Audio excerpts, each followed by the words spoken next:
تعود ترجع من جديد لموزاس، يحضر للتوزيعة الأرضية. تمويه سانوزي يلعب كرة داخل منطقة عملية التحضير، الضغط على حامل كرة خطيرة، ولكن من جديد الدفاع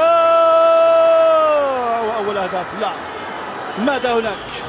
أول أهداف المباراة.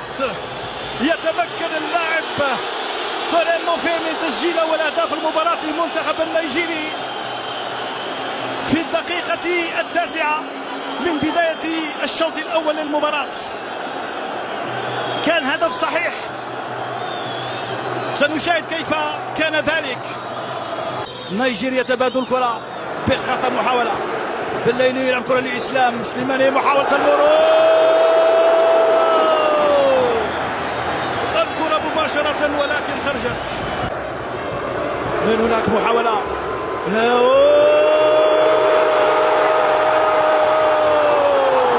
القائد يرد الكرة. يا سلام، بالليل ماذا هناك؟ ضائعة في الوسط، محاولة في العمق من هناك نيجيريا، خطأ، راية مرفوعة، وضعية تسلل. الهدف الثاني ولكن من وضعية تسلل. ها هي العائدة، كان في وضعية تسلل وكان ينتظر في الكرة. محرز في هذه الكرة، ملعبه مباشرة مع بالليلي إلى الكرة. يا سلام، يا سلام، ضغط فوق المرمى وركلة الجزاء. يقول الحكم في هذه الكرة واللقطة الساخنة على مرمى منتخب نيجيريا. الحكم التونسي محرز مالكي يصفر عن ضربة جزاء للمنتخب الجزائري من فرانك في الأولى الحارس، وبعد ذلك القائم.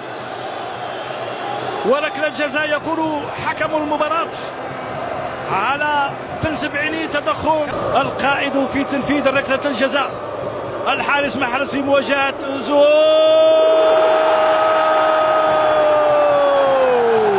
تعديل النتيجة من القائد محرز، الملهم يعدل ويسجل بالمناسبة الهدف 27 مع المنتخب الوطني الجزائري في مباراته 76.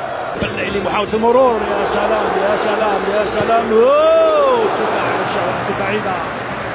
تعود الكرة الثانية الجزائرية دائما داخل منطقة العمليات بعد الإسلام سليماني بالراس، جانبية، كرة ممتازة جانبية، وتخطي الدفاع، التحضير وبين أحضان الحارس. 60 دقيقة، النتيجة متعادلة بين الجزائر ونيجيريا في المباراة الودية الثانية. ملعوبة إلى الحارس بقبضة اليدين من جديد، زروكي، تسديده،